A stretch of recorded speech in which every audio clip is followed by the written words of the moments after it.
Sebagai sosok yang penuh ambisi dan sangat lihai bertarung, Lu Bu pertama kali mengabdi kepada Halo Sob, kembali lagi bersama gue di channel seputar pengetahuan.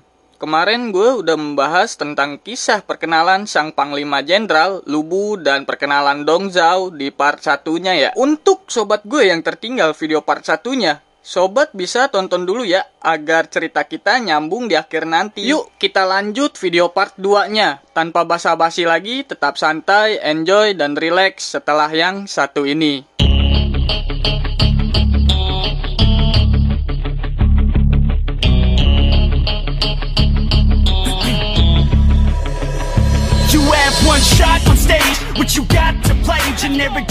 Masih berlanjut di kisah asmara Lu Bu, maka perselisihan sang jenderal dan perdana menteri terjadi dan berakhir dengan terbunuhnya Dong Zhao.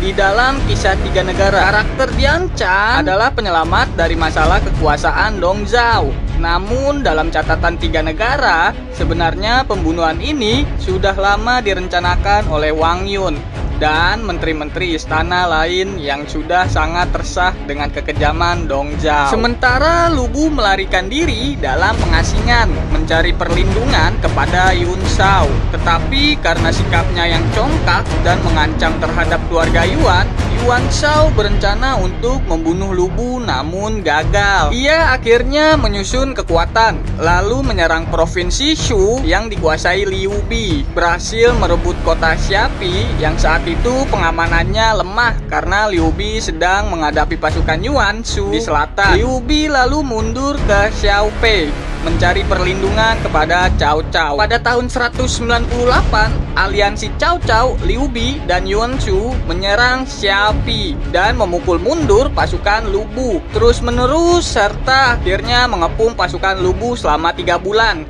Lu Bu dengan moral juang pasukannya yang rendah diperparah dengan pengkhianatan bawahannya Hao Cheng, Son Xian, dan Wei Shu.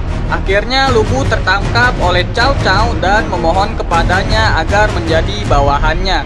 Namun Liu Bi mengingatkan Cao Cao bahwa Lu Bu tidak dapat dipercaya dan membiarkannya hidup sangat berbahaya. Lu Bu kemudian digantung sampai mati oleh Xu Huang. Hukuman ini dilakukan untuk membuat malu Lu Bu, karena biasanya hukuman gantung pada zaman Tiga Negara diperuntukkan pada perempuan, sedangkan laki-laki dihukum mati dengan cara dipenggal. Bawahannya Lu Bu, Gao Sun, dengan sukarelawan menyerahkan kepalanya untuk dipenggal, sedangkan bawahan lain Zhang Liao memutuskan untuk mengabdi pada Cao Cao. Dalam kisah Tiga Negara, kuda Terwelu Merah sendiri setelah beberapa waktu dihadiahkan kepada Guan Yu. Sering orang salah kaprah akan perbedaan kisah Tiga Negara atau kisah Tiga Kerajaan, mengingat terjemahan bahasa Inggris dari roman ini adalah Romance of the Three Kingdoms. Namun pada sebenarnya yang tepat adalah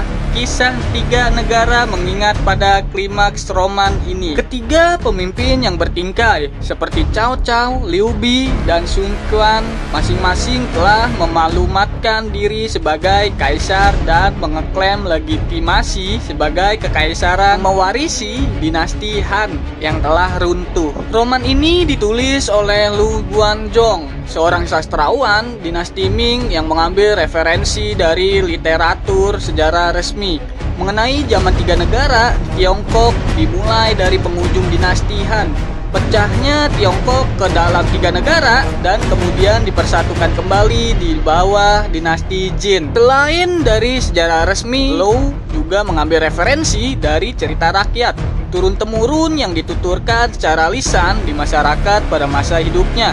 Kisah Tiga Negara adalah salah satu karya sastra klasik yang paling populer di dalam sejarah Tiongkok. Lu menulis roman ini dalam 120 bab yang mempunyai alur cerita bersambung dengan referensi catatan sejarah Tiga Negara oleh Chen Xiao dan sedikit imajinasinya sendiri. Ada sekitar lebih dari 400 tokoh sejarah yang diceritakan di dalam kisah Tiga Negara yang dilukiskan dengan karakter yang berbeda-beda. Cao, Liu Bei, dan Sun Quan sama sebagai karakter pemimpin, namun berbeda dalam sifat dan pemikirannya. Ini saja yang bisa gue sampaikan, kurang lebihnya gue mohon maaf, dan terima kasih sudah menonton video gue. Jangan lupa subscribe, like, dan komen untuk membantu channel ini agar terus berkembang. Terima kasih, sampai bertemu di next video.